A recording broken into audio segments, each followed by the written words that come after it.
वालेकुम गाइस, कैसे हैं आप? उम्मीद करते हैं आप सब खैरियत से होंगे, खुश होंगे और हमारी दुआ है कि हमेशा खुश रहें, हंसते और मुस्कुराते रहें। मेरा नाम है रहमान अनवर और मैं हूं मोहम्मद सैयद और मैं हूं जफर इकबाल। और आज हम जिस वीडियो पर रिएक्ट करने जा रहे हैं, इस वीडियो का टाइटल है is Pak going to replace India in BRICS. तो देखते हैं वीडियो। अगर वीडियो पसंद आए वीडियो को लाइक, चैनल को सब्सक्राइब जरूर कीजिएगा। करते वीडियो स्टार्ट और देखते हैं। 23 नवंबर 2023 को पाकिस्तान ने ब्रिक्स मेंबरशिप के लिए ऑफिशियली अप्लाई कर दिया और अब पाकिस्तान ब्रिक्स ज्वाइन कर पाएगा कि नहीं, इसका डिसीजन रशिया के हाथों में है, जो ही इंडिया के लिए सबसे बड़ी प्रॉब्लम है। जरा एक बार पाकिस्तान के ज्वाइन करने की खबर से आप देखो रशिया का क्या रिएक्शन था। ये पोस्ट है उनके ऑफिशियल स्टेट मीडिया का और इसमें रशिया क्लियरली बहुत ही खुश नजर आ रहा है और ऐसा लग रहा है मानो पाकिस्तान को ब्रिक्स में शामिल करके ही रहेगा। बट आखिर क्यों? पाकिस्तान के लिए इतनी बड़ी मेहरबानी क्यों? दूसरी तरफ जरा इस इवेंट पर भी नजर डालिए कि पिछले ब्रिक्स समिट में उसमें हमारे पीएम मोदी जी नहीं गए थे, उन्होंने स्किप कर दिया था। सो क्या उन्हें ब्रिक्स और उनके पॉलिटिक्स को लेकर क्या कुछ ऐसी चीजें नजर आ रही है जो उन्हें पीछे हटने के लिए मजबूर कर रही है? वेल, द ट्रूथ इज ऐसी बहुत सारी चीजें हैं जिन्हें हम कुछ ही देर में डिटेल में डिस्कस करेंगे। But first things first, Pakistan की जरूरत ही आखिर ब्रिक्स में क्यों? क्योंकि ब्रिक्स यानी कि एक्रोनिम के हिसाब से ही 5 upcoming super power countries, right? Well, actually में ब्रिक्स ग्रुप अब अपना एक्सपेंशन कर रहा है, जिसका अनाउंसमेंट पिछले साल अगस्त में खुद पीएम मोदी जी ने किया था।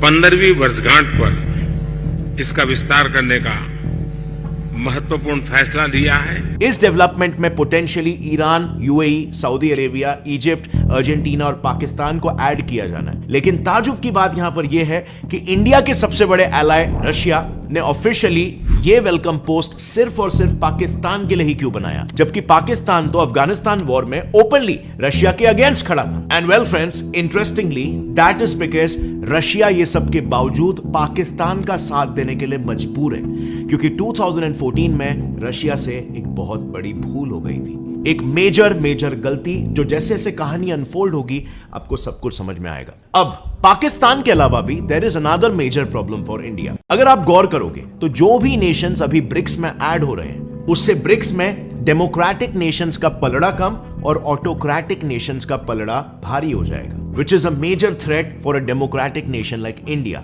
और इसीलिए कई एक्सपर्ट्स का यह भी कहना है कि शायद अब टाइम आ गया है कि इंडिया ब्रिक्स समिट क्विट कर दे। बट ब्रिक्स समिट से इंडिया का बहुत फायदा भी होता है। सो क्या फिर भी अपने पांव पर ही कुल्हाड़ी मारना इंडिया के लिए द स्मार्टेस्ट डिसीजन होगा? Well, let's find out.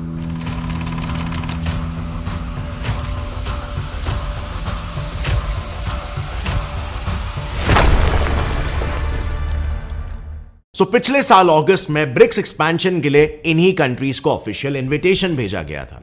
साथ ही यह स्टेटमेंट भी जारी किया गया कि जो दूसरे देश ग्रुप में शामिल होना चाहते हैं वो भी अपने मेंबरशिप्स के लिए अप्लाई कर सकते हैं। बस चाइना को यहीं से अपना गेम खेलने का मौका मिल गया और उसके कहने पर रशिया में पाकिस्तान के newly appointed ambassador Mohammad Khalid Jamali ने 23 नवंबर को ब्रिक्स मेंबर बनने का ऑफिशियल एप्लीकेशन दे दिया।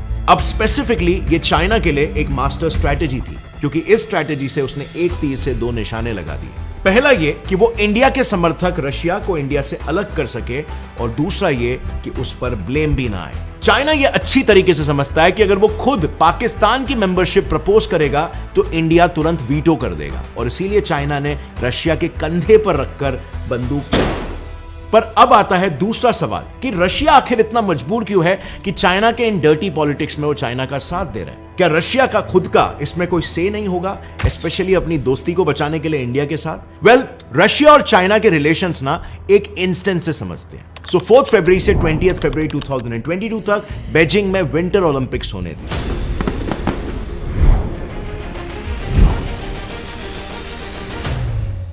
चाइना नहीं चाहता था कि बीजिंग ओलंपिक्स के दौरान कोई इंटरनेशनल केओस क्रिएट हो और यह दावा मार्च 2020 में न्यूयॉर्क टाइम्स में पब्लिश्ड एक रिपोर्ट का है कि रशिया ने चाइना के कहने पर बीजिंग ओलंपिक्स के दौरान यूक्रेन पर कोई अटैक नहीं किया और ओलंपिक्स खत्म होने के ठीक 4 दिन बाद 24 फरवरी 2022 को यूक्रेन पर अटैक कर दिया। अब एक इंटरेस्टिंग बात सुनो। एक सीनियर रशियन टेक इन्वेस्टर ने फाइनेंशियल टाइम्स को बताया कि आज की तारीख में चाइना रशिया को 5G इक्विपमेंट सप्लाई कर रहा है, लेकिन एक्चुअली में ये इक्विपमेंट 4.2G के बराबर है और ये बात रशिया खुद भी जानता है। लेकिन इसके बाद भी रशिया इस चीज को बस झेल रहा है। इकोनॉमिक टाइम्स का तो ये दावा है कि आज रशिया के एनुअल रेवेन्यू में 40% अकेला चाइना का ही कंट्रीब्यूशन है। सो क्लियरली रशिया और चाइना का रिलेशन जैसा दिखता है वैसा शायद है नहीं। ये दोस्ती प्यार की नहीं बल्कि मजबूरी की है, और ये सारी मजबूरी शुरू हुई थी 2014 के रशिया के एक मेजर गलती से। सो मई 2014 की ये बात है। एक रशियन ऑयल कंपनी गैसप्रॉम और चाइनीज ऑयल कंपनी CNPC के बीच एक $400 बिलियन का पावर ऑफ साइबेरिया प्रोजेक्ट नाम का एक डील साइन होता है, और ये डिसाइड होता है कि आने वाले 30 सालों तक annually 38 billion cubic metres natural gas Russia को चाइना को एक्सपोर्ट करना है। लेकिन इस प्रोजेक्ट का सबसे बड़ा फ्लॉ यही था कि रशिया चाइना को हाफ प्राइस में गैस बेच रहा था। बिजनेस इनसाइडर के रिपोर्ट के अनुसार रशिया चाइना को $271.6 पर 1000 क्यूबिक मीटर्स रेट में नेचुरल गैस बेच रहा था, जबकि उसी दौरान रशिया वही गैस यूरोप को डबल प्राइस $481.7 में बेच रहा था। यानी कि ये साइबेरिया पावर प्रोजेक्ट पूरी तरह से चाइना के टर्म्स एंड कंडीशंस पर ही साइन किया गया था। अब ऐसी भी क्या मजबूरी थी रशिया के ऊपर? वेल, ये मजबूरी 2014 से शुरू हुई थी रशियन क्रीमियन इन्वेजन से। रशिया के क्रीमिया इन्वेड करने के बाद से ही रशिया की डिपेंडेंसी चाइना पर इस कदर हो गई कि मार्च 2023 में एक रशियन ऑफिशियल ने खुद ही इस इक्वेशन पर एक बहुत ही इंटरेस्टिंग बात कही थी। आज रशिया चाइना की रिसोर्स कॉलोनी बन चुका है, और जिस वजह से चाइना जैसे चाहे रशिया को इकोनॉमिकली और डिप्लोमेटिकली यूज एंड थ्रो कर पा रहा है। लेकिन वहीं पर रशिया की इकोनॉमी को अगर आप इंडिया से कंपेयर करो तो प्रेडिक्शंस है कि इंडिया 2027 तक third largest economy in the world बन जाएगा, जिसका डायरेक्ट प्रॉफिट होगा इंडिया के ट्रेडिंग सेक्टर को। पर अगर आपको ट्रेडिंग की नॉलेज नहीं है या फिर आप जस्ट जनरली इस सेक्टर का फायदा उठाना चाहते हो तो डोंट वरी, अब आप भी एक्सपर्ट ट्रेडर्स जैसे ही ट्रेड कर सकते हो, बस कॉपी ट्रेडिंग करके। मैंने कई बार वीडियोस में XM के बारे में बताया, जो एक ऐसा ट्रेडिंग प्लेटफॉर्म है जहां पर आप 9 एसेट क्लासेस इसकी stocks, metals, indices, crypto etcetera में ट्रेड कर सकते हो। कॉपी ट्रेडिंग में आप एक एक्सपर्ट ट्रेडर को कॉपी करके लिटरली उनके रिसर्च, एनालिसिस और एक्सपीरियंस के फायदे से ट्रेडिंग कर सकते हो। XM पर आपको कई कैटेगरीज मिल जाएगी, जैसे most popular, best performers, low risk and even asset classes. Also यहाँ पर आपको एक्सपर्ट्स की सारी डिटेल्स मिल जाएंगी, जैसे कि उन्होंने कौन से इंस्ट्रूमेंट्स में इन्वेस्ट किया है, कितना इन्वेस्ट किया है और कब एंट्री और कब एग्जिट किया, उनके कितने फॉलोवर्स है, पास्ट परफॉर्मेंस, स्ट्रैटेजी, कमीशन वगैरह क्या है, जिससे आपको एक्सपर्ट चूज करने में आसानी होगी। और इसका बेस्ट पार्ट यह है कि आप पूरा कंट्रोल में हो कि कितना अमाउंट इन्वेस्ट करना है, कब पॉज या एग्जिट करना है और कितना स्टॉप लॉस और टेक प्रॉफिट सेट करना है। ये सब आप खुद भी डिसाइड कर सकते हो। ऑल्सो XM आपको ऑफर करता है एक personal account manager, 24/7 live customer support including WhatsApp support, free education, research resources and so much more. So link मैंने डिस्क्रिप्शन में डाल दिया है ताकि आप भी XM कॉपी ट्रेडिंग के साथ फॉलो, कॉपी और अर्न कर सको। So go and open your account and start trading. And now let's jump back to the topic. So अब बात करते हैं 2014 के रशियन क्रीमियन इन्वेजन में ऐसी क्या गलती हुई थी रशिया। 2014 तक क्रीमिया यूक्रेन का ही एक ऑटोनॉमस पार्ट था, लेकिन क्योंकि हिस्टोरिकली क्रीमिया और यूक्रेन दोनों ही अनडिवाइडेड रशिया यानी कि USSR के पार्ट रहे थे, और इसीलिए रशिया उन पर अपना क्लेम करता था, जिसलिए ही रशिया ने 2014 में क्रीमिया को इन्वेड कर दिया। अब उस वक्त के डायनामिक्स को अगर शॉर्ट में समझे तो क्रीमिया की जनता कंप्लीटली एंटी रशिया थी, लेकिन वहां की जो गवर्नमेंट थी वो कंप्लीटली प्रो रशिया थी, जिस वजह से वहां के पब्लिक प्रोटेस्ट को दबाकर केवल कुछ ही दिनों के अंदर रशिया ने क्रीमिया को अनलॉफुली इन्वेड कर लिया। और यही थी रशिया की सबसे बड़ी भूल, क्योंकि उसके इस ऑटोक्रेटिक मूव से वेस्टर्न पावर्स, जिनके साथ रशिया के रिलेशंस पहले से ही खट्टे मीठे थे, वो और भी ज्यादा खराब हो गए। इनफैक्ट मार्च 2014 में तो रशिया को डेवलप्ड कंट्रीज के ग्रुप G8 से सस्पेंड कर दिया गया और रशियन ऑयल बिजनेस पर बैन लगा दिया गया, जो एक्चुअली में रशिया के लिए सबसे बड़ा सेटबैक था। अब जब वेस्टर्न पावर्स ने रशिया को एक तरह से बॉयकॉट करना स्टार्ट कर दिया था, तब रशिया के पास बचा सिर्फ एक ही ऑप्शन था, चाइना। जैसे मैंने आपको पहले एग्जाम्पल्स देके बताया, ऐसे हजारों एग्जाम्पल्स है जहां पर क्लियरली ये दिख रहा है कि China is absolutely using Russia for its own economic and geopolitical benefits, और ये रशियन डिप्लोमैट्स भी एग्री करते हैं। लेकिन इसके बावजूद भी Russia continues to expand its relation, क्योंकि दुनिया से बैर लेने के बाद उसके पास यही एक महज ऑप्शन बच के रह गया है। इसी कॉन्टेक्स्ट में पाकिस्तान का भी केस ले लो। रशिया पर चाइनीज इन्फ्लुएंस की शुरुआत 2014 में हुई थी, जैसे हमने जाना। आखिर कैसे? ठीक उसी साल जून 2014 में ही पहली बार रशिया ने पाकिस्तान पर से आर्म सेल करने का बैन हटा दिया, और फिर ये आर्म सेल्स का बैन हटते ही रशिया और पाकिस्तान ने 4 Mi-35M हेवी अटैक हेलीकॉप्टर्स की डील भी साइन कर ली। मतलब साफ है, चाइना खुद तो रशिया का बेनिफिट ले ही रहा है, लेकिन वो अपने एलाइज को भी, खासकर जिनके कॉमन एनिमीज हो, उनको भी इसका फायदा उठाने दे रहा है। एंड एट द एंड सभी जानते हैं China doesn't even care about Pakistan को फायदा पहुंचाकर वो अल्टीमेटली खुद का फायदा करा रहा है। जैसे फॉर इंस्टेंस आज के तारीख में रशिया पाकिस्तान के बीच ट्रेड डील्स में चाइनीज करेंसी यूज हो रही है, which is of course very profitable for China. जून 2023 में पहली बार रशिया ने 45,000 बैरल्स क्रूड ऑयल पाकिस्तान को सेल किए, और ये trade completely Chinese currency yuan में हुआ था। और फ्रेंड्स, इनके यही अनफॉर्चुनेट नेक्सस के बीच में कहीं ना कहीं इंडिया फंस रहा है। अब हमारे सामने ये कंडीशन है कि अगर ब्रिक्स कंट्रीज इंडिया के पाकिस्तान कंसर्न्स को एड्रेस नहीं करते तो इंडिया को शायद ब्रिक्स क्विट करना पड़ सकता है। और कुछ एक्सपर्ट्स का एकदम क्रिस्टल क्लियर मानना है कि इंडिया को ब्रिक्स छोड़ ही देना चाहिए, क्योंकि ब्रिक्स में रहते हुए इंडिया को 2 बड़े नुकसान हो रहे हैं। दरअसल Washington based research institute, the Peterson Institute for International Economics के सीनियर फेलो अरविंद सुब्रमण्यन जी के अनुसार इंडिया को ब्रिक्स में रहते हुए 2 नुकसान हो रहे हैं, और उनमें से पहला है ब्रिक्स का चेंज होता पॉलिटिकल डायनामिक और एंटी वेस्ट टैग। दरअसल as you all know it, group expansion के पहले ब्राजील, रशिया, इंडिया, चाइना और साउथ अफ्रीका ब्रिक्स के प्राइमरी मेंबर्स रहे। इन मेंबर्स में 3 डेमोक्रेटिक कंट्रीज ब्राजील, इंडिया और साउथ अफ्रीका है, जबकि बाकी के 2 मेंबर्स रशिया और चाइना में ऑटोक्रेटिक गवर्नमेंट है। यानी कि अगर इसे एक बैलेंस के स्केल में इमेजिन करें तो ब्रिक्स का पलड़ा अब तक डेमोक्रेसी के तरफ झुका हुआ था। लेकिन अभी के एक्सपेंशन में जिन 6 countries Iran, UAE, Saudi Arabia, Egypt, Ethiopia और अर्जेंटीना को शामिल किया जा रहा है, उससे सबसे बड़ी प्रॉब्लम ये खड़ी हो रही है कि इसके बाद ग्रुप का बैलेंस क्लियरली ऑटोक्रेसी की ओर झुक जाएगा, क्योंकि इथियोपिया और अर्जेंटीना को छोड़कर ईरान, यूएई, सऊदी अरेबिया और इजिप्ट में तो ऑटोक्रेटिक गवर्नमेंट्स है, और अगर पाकिस्तान भी ब्रिक्स का मेंबर बन जाता है तो ऑब्वियसली ऑटोक्रेटिक गवर्नमेंट्स का नंबर सीधा क्लियर मेजॉरिटी बन जाएगा। यानी कि एक्सपेंशन के बाद इंडिया के एक ऐसे ग्रुप का मेंबर होना जिसके मेजॉरिटी मेंबर्स नॉन डेमोक्रेटिक है, एक बहुत ही अनप्रोडक्टिव और फ्यूटाइल बेट है। और वहीं ब्रिक्स को generally on the other hand G7 groups का जवाब कहा जाता है, और देखा जाए तो G7 के सारे देश USA, UK, Japan, Canada, France, Italy और जर्मनी डेमोक्रेटिक कंट्रीज है। तो ऐसा बिल्कुल पॉसिबल है कि आने वाले टाइम में मीडिया G7 वर्सेस ब्रिक्स के कंपटीशन को डेमोक्रेसीज वर्सेस ऑटोक्रेसी पेंट करने लगे, और इंटरनेशनल अरीना में तो सारा गेम ऑप्टिक्स का ही तो है, और इसीलिए इंडिया वेरी ऑब्वियसली खुद को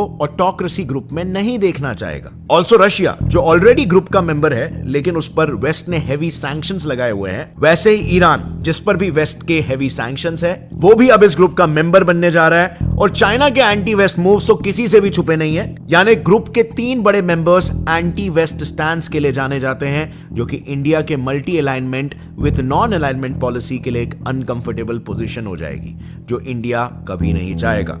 अरविंद सुब्रमण्यम जी का दूसरा रीजन है इकोनॉमिक बर्डन। देखो, ब्रिक्स बना इसीलिए था क्योंकि उसके फाउंडिंग मेंबर्स की इकोनॉमिक ग्रोथ तब काफी प्रॉमिसिंग थी। वहीं अगर न्यू मेंबर्स की बात करें तो इसमें most importantly Saudi Arabia and UAE and Iran to some extent तीनों ही एक वेल्दी देश है, लेकिन तीनों के वेल्थ का सोर्स है ऑयल। बट आने वाले 20 से 30 सालों में वर्ल्ड के major countries zero carbon policy implement कर चुके होंगे और फॉसिल फ्यूल पर डिपेंडेंसी कम हो रही होगी। इनफैक्ट इसी ट्रेंड को देखते हुए यूएस ने भी अपनी फॉरेन पॉलिसी को पेट्रो रिच मिडिल ईस्ट से शिफ्ट करने का प्लान कर दिया। मतलब हाई चांसेस है कि इन नए ऐड होते देशों के वेल्थ का मेन रिसोर्स नियर फ्यूचर में मोस्टली यूजलेस हो जाएगा। और अगर इंडिया को छोड़कर ग्रुप के 2 सबसे बड़े कंट्रीज चाइना और रशिया की बात की जाए तो उनका इकोनॉमिक फ्यूचर भी कुछ ज्यादा प्रॉमिसिंग नहीं लग रहा है। जैसे फॉर एग्जांपल चाइना का इकोनॉमिक पावर हाउस है उसका मैन्युफैक्चरिंग सेक्टर, लेकिन कई न्यूज रिपोर्ट्स के अनुसार चाइनीज इंडस्ट्री की आउटपुट लगातार डिक्लाइन पर है। 2010 में जहां चाइना में इंडस्ट्री आउटपुट 15% प्लस थी, वही 2019 में ये घटकर सिर्फ 4.4% पर रह गई, जबकि 2019 तक कोविड फुल स्विंग में शुरू भी नहीं हुआ था। वहीं पर अगर रशिया को देखें तो उसके एनुअल बजट का 45% केवल ऑयल से आता है, लेकिन 2023 के पहले 9 महीने में ही रशियन ऑयल कंपनीज के रेवेन्यू में 41% की गिरावट आई, यानी कि फ्यूचर में इंडिया ही ग्रुप की वो कंट्री रह जाएगी जिसकी इकोनॉमी एक्सपोनेंशियली ग्रो कर रही है। तो ऐसा बिल्कुल हो सकता है कि हमें ही उस पूरे ग्रुप का इकोनॉमिक बर्डन उठाना पड़े, जो इंडियन इकोनॉमी के लिए बिल्कुल भी हेल्दी नहीं होगा। दरअसल ग्लोबल लेवल पर अगर देखोगे तो कुछ प्रोमिनेंट इकोनॉमिक ग्रुप्स हैं, जैसे कि G7, ब्रिक्स और G20, लेकिन G7 फॉर एग्जांपल लगभग 50 सालों से G7 ही बना हुआ है, मतलब इस ग्रुप में इतने लंबे से कोई नया मेंबर शामिल ही नहीं हुआ। और ब्रिक्स का क्या फ्यूचर हो सकता है ये तो हमने पहले डिस्कस ही कर लिया। अब इस कंडीशन में इंडिया, जिसने अभी अभी G20 प्रेसिडेंसी के दौरान कई अचीवमेंट्स हासिल किए हैं, जैसे कि अफ्रीका जैसे एक पूरी तरह से निग्लेक्टेड कॉन्टिनेंट को G20 का मेंबर बनवाना, इंडिया और यूरोप के बीच India Middle East Europe economic corridor के प्रपोजल को सामने रखना और ग्लोबल बायोफ्यूल अलायंस का फॉर्मेशन। और इसीलिए यहां पर कई एक्सपर्ट्स के हिसाब से इंडिया को ब्रिक्स पर ज्यादा फोकस ना करते हुए G20 पर ज्यादा फोकस करना चाहिए। आपका इस बारे में क्या ख्याल है? और ऐसे कुछ लिमिटेड ग्रुप्स पर जहां पे इंडिया का स्ट्रॉन्ग होल्ड है, या फिर इंडिया को ब्रिक्स में भी फोकस करना चाहिए?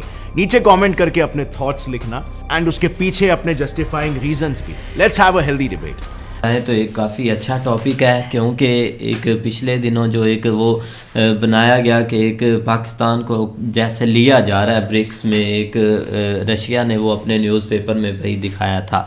लेकिन यहाँ पर मेन पॉइंट यही होता है कि जो भी ऐसे इवेंट होते हैं ना, जब में उनमें एक पॉलिटिकल चीज़ें एक घुस जाती हैं, या जो एक ऐसा काम होता है ना, तब वो जो ग्रुप है ना उसका एक डगमगाना शुरू हो जाता है। अब देखें कि वो ठीक है, वो एक चाइना भी पावर है, रशिया भी पावर है, लेकिन अब ये भी तो आप देख ले कि इंडिया भी एक इतनी बड़ी पावर है और आने वाले मज़ीद जो साल हैं उनमें वो काफ़ी ज़्यादा और पावर बन जाएगी। लेकिन उसको एक पीछे होना एक अच्छा है, क्योंकि ये साथ यही चाहते हैं कि पाकिस्तान इसमें आ जाए, कि पता नहीं इससे ये क्या चीज़ें करना चाहते हैं। अब देखें वहाँ तो एक बड़ी बड़ी कंट्रीज़ बैठी हुई हैं जो पावर में हैं, तो वो ये चीज़ें करती है एक दूसरे के साथ ट्रेड करना, कोई वर्ल्ड पर जो एक इशू हो रहे हैं उनके बारे में एक डिस्कस करना, कोई अपनी इकॉनमी को आगे लेकर जाना, ये चीज़ें होती हैं। लेकिन वहाँ पर एक कैसे पाकिस्तान एंट्री ले सकता है? जैसे मेजर साहब ने बताया था कि अगर पाकिस्तान एक अमेरिका के साथ ट्रेड करता है, चलो ठीक है, उनके पास तो हमें देने के लिए काफ़ी चीज़ें हैं, लेकिन हमारे पास क्या चीज़ है जो हम उनको दें कि ये लें, हमारे साथ ट्रेड करें? तो यही मामला अब यहाँ पर इस ग्रुप में आ जाता है कि वहाँ तो एक वर्ल्ड लेवल पर चीज़ें हो रही हैं, अपनी इकॉनमी देख रहे हैं, लेकिन फिर भी पाकिस्तान को घुसा रहे हैं। इस चीज़ की कोई अभी समझ नहीं आ रही। देखो ना, ब्रिक्स का एक G7 का जो मतलब था ना, G7 तब बना था कि जब एक मतलब कि तब भी फ़लस्तीन इसराइल का मामला हुआ था, और इस वेस्टर्न जो कंट्री है ना, इन्होंने डिसाइड किया था कि हम एक मतलब कि ऐसा ग्रुप बनाएंगे जिसमें एक बड़े मुल्क हैं, एक अमेरिका और सारे जो भी ये सीन है, उनका ये सीन होता था कि जिसकी इकनॉमी के एक मतलब कि एक डगमगा रही है ना, मतलब कि एक अमेरिका या मिसाल के तौर पर वो के एक गुर्बत बढ़ रही है, तो ये कंट्रियाँ मिलकर उसको ना थोड़ा सा एक रेवेन्यू करेंगी उनको, और उनकी इकोनॉमिक भी चलती रहे, और फिर वो एक कंट्री एक मतलब के गिरे बिना। तो ब्रिक्स का भी ऐसे ही सीन है। अब देखो ना, एक जो एक अधिकार होता है सबके पास, अब पीछे इंडिया को मतलब के मौका मिला था, उन्होंने यूरोपियन नहीं अफ्रीकन यूनियन को मतलब के ऐड किया था। तो अफ्रीका में भी मतलब के ऐसे मुल्क हैं जो कि एक पाकिस्तान से भी गए गुजरे हैं। इसमें ये सीन होता है कि उनकी मतलब के उनके पास मदनियात बहुत हैं एक अफ्रीका में, तो आप अफ्रीका में एक ट्रेड कर सकते हैं, वो आपकी चीज़ें खरीद सकते हैं, हर चीज़ हो सकती है। तो अब रशिया के पास मौका है, ऐसा सीन होता है जिसके पास एक प्रेसिडेंट होती है ब्रिक्स की, वो ऐड कर सकता है मेंबर। लेकिन एक रशिया का ओपनली बोलना, एक मतलब कि वो एक कार्टून एक शाया करना कि पाकिस्तान वेलकम क्लब, तो उसमें काफ़ी अब डगमगा होगी, क्योंकि अब इंडिया का भी उस मतलब के ग्रुप में होना, क्योंकि अब ऑलरेडी पॉलिटिक्स होती है हर जगह। अब देखो ना, जब इमरान खान साहब गए थे एक रशिया में, तो उसमें पाकिस्तान का कोई सीन नहीं था, ना पाकिस्तान चाहता था, उसमें दबाव था। हम तो भाई एक दबाव में, कभी अमेरिका का दबाव, कभी चाइना का दबाव, उसमें सारा जो सीन हुआ था ना वो चाइना का हुआ था। अब जो इमरान खान साहब है, जब उनसे इंटरव्यू लिया गया था, जब बेसिस का उसने एब्सोल्युटली नॉट बोला था, तो वो एक खुला पैगाम था वेस्ट को कि हम एक मतलब कि वेस्ट के साथ नहीं मिलना चाहते। अब उसका भी यही एक मौका था कि मिलना, ये नहीं कि हम छोड़ देंगे, होता है हम आपके साथ भी हैं, लेकिन जो एक मुद्दे हैं उन पर हम कभी आपका साथ नहीं देंगे कि एक जंगों में शामिल हो जाएंगे, हर चीज़ करेंगे, आपके साथ हर रिलेशन करेंगे, लेकिन जो आप चाहते हैं ना बेसिस देंगे या इधर देंगे। लेकिन ये बात उनको नहीं हजम हुई और हर चीज़ एकदम से चेंज होगी। अब यही सीन बना हुआ है, पाकिस्तान कभी उस साइड पर, कभी उस साइड पर, लेकिन ये काफ़ी एक इनके लिए मौका है अगर ब्रिक्स में शामिल हो गए तो। नहीं, बिल्कुल ऐसे ही है, लेकिन ये कि जो लग रहा है ना अभी के लिए, वो तो 95% यही है कि वे ये ऐड कर लेंगे, क्योंकि रशिया ने जिस तरह एक अपना शो किया है ना कार्टून के थ्रू, तो वो उससे काफ़ी जो है ना वो उम्मीद इनको भी जागे, क्योंकि इधर भी बहुत ज़्यादा थोड़ी सी चीज़ के ऊपर खुशियाँ मनाई जा रही थी कि पाकिस्तान एक ब्रिक्स में शामिल हो रहा है, जो कि एक यहाँ के एक पोलिटिकल पॉइंट ऑफ व्यू से इनको काफ़ी फ़ायदा देगा, जो कि एक जो मतलब एक बना हुआ ना कि हम किसी योग्य नहीं है, तो उसमें ये थोड़ी सी जो है ना वो हो जाएगी कि भाई हम ब्रिक्स में ऐड हो गया। पीछे जो परफॉर्मेंस है उसको तो कोई देखेगा नहीं, ना ही उस ऐड के ऊपर को फोकस करेगा, वो एक पॉलिटिकल पॉइंट ऑफ व्यू से उसको ऐड करने लगे, तो वो अब ज़ाहिर बात है रशिया चाइना अपने हिसाब से ये कर रहा। लेकिन यह कि अगला सवाल ये कि इंडिया का यहाँ पे क्या स्टेप होगा। तो एक्सपर्ट्स जो इधर के हैं वो भी यही कहते हैं कि लगता नहीं कि इंडिया इस तरह अपने आप को क्वाइट करेगा, क्योंकि बिल्कुल एक जिस तरह वो बर्डन के हवाले से बात कर रहे हैं कि इंडियन इकनॉमी पे आने वाले वक्त में काफ़ी ये मसला हो जाएगा, लेकिन इस तरह का कोई सीन नहीं होगा। फ़िलहाल तो उन्होंने यही कहा कि एक दफ़ा ऐड करके देखते हैं, ऐड करने के बाद फिर पता चलेगा कि क्या होता है या क्या नहीं, वो तो एक आने वाला है ना। पीछे सारा सीन एक चाइना के ही है, क्योंकि चाइना इसमें एंट्री चाइना के कहने पर वो करेंगे। अब एक चाइना और रशिया और ईरान ये वेस्टर्न को छोड़कर ये एक ग्रुप है, मतलब कि हर चीज़ से ये तो एक ओपनली, अब एक रशिया एक ओपनली बोलता है कि हम एक मतलब कि मिडल ईस्ट के साथ हैं ऑलरेडी। पहले नहीं लोगों को इतना, पहले इतनी पॉलिटिक्स नहीं छाया हुई थी, लेकिन जो ये एक जो वार हुई है ना, इसमें हर चीज़ खुलकर सामने आ गई। पहले लोगों को पता ही नहीं था कि रशिया की इतनी मतलब कि इंटरनल वो एक मिडल ईस्ट में है। ये तो अब पता चला कि भाई मिडल ईस्ट में चाइना और रशिया इतनी मतलब कि उनकी एक ट्रेड भी है और इतना वो कंट्रियों को सपोर्ट भी करते हैं, क्योंकि उन्होंने काउंटर करना है इस रीजन में अमेरिका को, तो वो हर हद तक जाएंगे चाहे उन्हें जिधर भी जाना पड़े। बाकी वीडियो अच्छी थी, उम्मीद करते हैं आपको पसंद आएगी। अगर पसंद आए वीडियो को लाइक, चैनल को सब्सक्राइब ज़रूर कीजिएगा। मिलते हैं नई वीडियो के साथ, तब तक के लिए अल्लाह।